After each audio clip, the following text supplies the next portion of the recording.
बिस्मिल्लाहिर्रहमानिर्रहीम। परवेज़ खटक साहब ने कल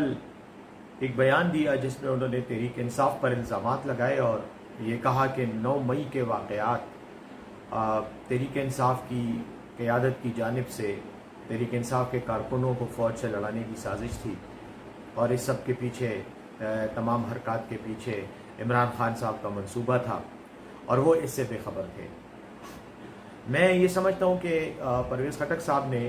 जिस तरह की सियासी बोंगियाँ मारनी शुरू कर दी हैं तो उनको मेरा ये मुखलिसाना मशवरा है कि अब वक्त आ गया है कि वो सियासत से रिटायरमेंट का ऐलान करें। उनकी गिरती हुई सेहत, उम्र का बढ़ना, ये भी एक उनकी मजबूरी है। उनकी उम्र बढ़ चुकी है काफ़ी। तो मेरे ख्याल में अब ये सियासत का जो एक मसरूफ़ खेल होता है जिसमें आपको एनर्जी भी चाहिए और ज़हनी अलर्टनेस भी चाहिए, ये अब इनके बस की बात नहीं रही। मैं ये समझता हूँ कि मज़ीद झूठ बोलने की बजाय, बहाने करने की बजाय, इल्ज़ाम तराशी करने की बजाय इनको अब अपने माजी के सियासी गुनाहों की माफ़ी भी मांगनी चाहिए, आवाम से झूठ बोलने की भी माफ़ी मांगनी चाहिए, जो करप्शन इन्होंने की है उसकी भी माफ़ी मांगनी चाहिए और सियासत से रिटायर होने का ऐलान कर लेना चाहिए। मैं ये समझता हूँ कि हाफिज़े की कमज़ोरी का तो उनका ये हाल है कि इमरान खान साहब पर और तहरीक इंसाफ पर इल्ज़ामात लगाते वक्त वो ये भूल गए थे कि 9 मई के दिन और उसके बाद भी काफ़ी अरसे तक वो तहरीक इंसाफ खैबर पख्तूनख्वा के सदर रहे हैं और खैबर पख्तूनख्वा में होने वाले तमाम वाक़यात अगर तो तहरीक इंसाफ ने किए हैं और अगर तो तहरीक इंसाफ उनकी ज़िम्मेदार है, जो कि अभी अदालत की कार्रवाई होनी है और अदालत ने यह साबित करना है, तो फिर तो उन सब की जिम्मेदारी परवेज़ खटक साहब पर आयद होती है। होना तो ये चाहिए कि कटेरे में सबसे पहले ये खड़े हों, हथकड़ी सबसे पहले इनके हाथों में हो। अगर इनके साइज़ की हथकड़ी मिल सके, शायद छोटे साइज़ की हथकड़ियाँ आती हैं, वरना रस्सी से भी इनके हाथ बांधे जा सकते हैं और इनको जवाबदेह होना चाहिए कि क्यों जब ये सरबराह थे तो इनकी सरबराही में ये वाक़यात हुए। तो आज ये कैसे आबे ज़मज़म से नहाकर, दूध से अपने आप को धुलवा कर मासूम बनकर बैठ गए हैं और इल्ज़ाम उन लोगों पर लगा रहे हैं जो हमेशा इनको अपने करीब रखते थे, इनके मशवरों पर अमल करते थे,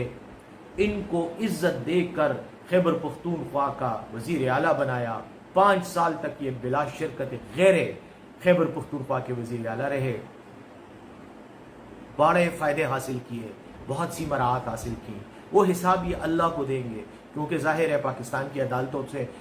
तो हमें ये तवक्को इसलिए नहीं है कि वो इस वक्त दूध से धुल चुके हैं, आब ज़मज़म से नहा चुके हैं और वो इस वक्त बाज़ वजूहात की बिना पे बिल्कुल मासूम बनकर बैठ गए हैं। लेकिन अल्लाह की अदालत है, इंशाअल्लाह अल्लाह उनसे पूछेगा। लेकिन अब चूंकि वो इकबाल जुर्म कर चुके हैं और कल के बयान में उन्होंने कह दिया था कि 9 मई को ये सब कुछ हुआ और वो उस वक्त खैबर पख्तूनख्वा के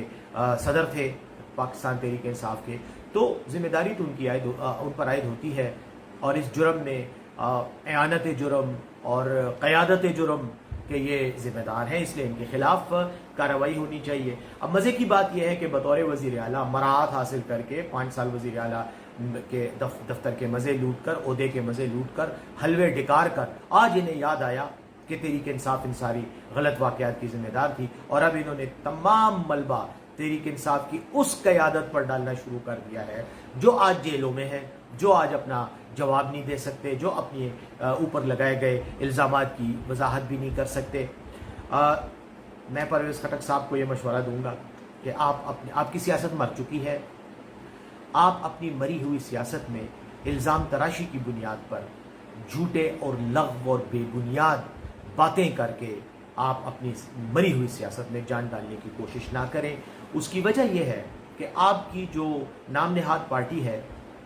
वो तो पैदा होते ही मर गई थी। पैदा होते ही मरने के बाद उसका चेलम भी हो गया है, लेकिन आप भूल चुके हैं क्योंकि आपका हाफ़्ज़ा काम नहीं करता, उम्र की ज़्यादती है, सिगरेट भी आप बहुत पीते हैं, सिगरेट के अंदर आप बहुत कुछ और भी पीते हैं, तो इसलिए आपका हाफ़्ज़ा भी कमज़ोर हो गया। आपके जो मेमोरी सेल्स हैं उन्होंने काम करना छोड़ दिया है और इस उम्र में उनको रिवाइव भी नहीं किया जा सकता। इस तरह का कोई हार्मोन अभी तक नहीं बना, इस तरह की कोई मेडिसिन अभी तक नहीं बनी کہ جو آپ کے ان میموری سیلز کو دوبارہ ری ایکٹیویٹ کر کے ریجوینیٹ کر کے آپ کے حافظے کو ٹھیک کرے. تو اس لیے میرا آپ کو مشورہ ہے کہ آپ اس طرح کی فضول قسم کے بیان بازی نہ کریں. آپ کے ان بیانات سے پشتونوں کی بدنامی ہوتی ہے، کیونکہ پشتونوں کی یہ بدقسمتی ہے کہ آپ پشتون ہو، آپ ان کی نسل میں پیدا ہوئے ہو. اب مسئلہ یہ ہے کہ ہم آپ کو یہ تو کہہ نہیں سکتے کہ آپ پشتون نہیں ہیں. کم از کم اتنا ضرور اس قوم پر احسان کریں، اس قوم کو مزید بدنام نہ کریں. احسان فراموشی، محسن کشی، یہ وہ عادتیں ہیں جو کسی بھی غیرت مند آدمی میں، کسی بھی خوددار آدمی میں نہیں ہوتی، اور قوموں میں تو نہیں ہوتی. اور پشتونوں کی تو تاریخ 5000 سال کی تاریخ یہ گواہی دیتی ہے کہ ہم نے ہمیشہ محسن کشوں کو اور احسان فراموشوں کو جوتے کی نوک پہ رکھا ہے، انہیں ٹھوکریں دی ہے، ان کو اپنے آپ سے دور کیا ہے، اور زندگی میں تو کیا مرنے کے بعد بھی انہیں ذلیل ہی سمجھا ہے. تو خدا کے لیے اس قوم پر احسان کریں، اس کی فہرست میں اپنا نام نکال دیں، کچھ کریں. ایک اور چیز میں یہ کہنا چاہتا ہوں کہ آپ شاید اس غلط فہمی میں مبتلا ہیں کہ آپ آج بھی بڑے لیڈر ہیں. اگر آپ بڑے لیڈر تھے تو آپ کو عمران خان نے بڑا لیڈر بنایا تھا. آج آپ نے اسی کی پارٹی کے چند پھینکے ہوئے گندے انڈے اٹھا کر، جن کو بتا دیا گیا تھا کہ آپ کو اگلی پارٹی الیکشن میں کوئی ٹکٹ نہیں دے گی، آپ کو انتخابات کے لیے لڑنے کی پی ٹی آئی کے ٹکٹ سے اجازت ہی نہیں ہوگی، آپ ڈسکوالیفائڈ ہو، آپ پارٹی میں اپنے آپ کو ایک کارکن تو کہ بطور کارکن تو رہ سکتے ہو، آپ بطور لیڈر نہیں رہ سکتے، آپ بطور M N A M P A نہیں رہ سکتے. آپ نے ان کو اپنی گندی ٹوکری میں ڈال کر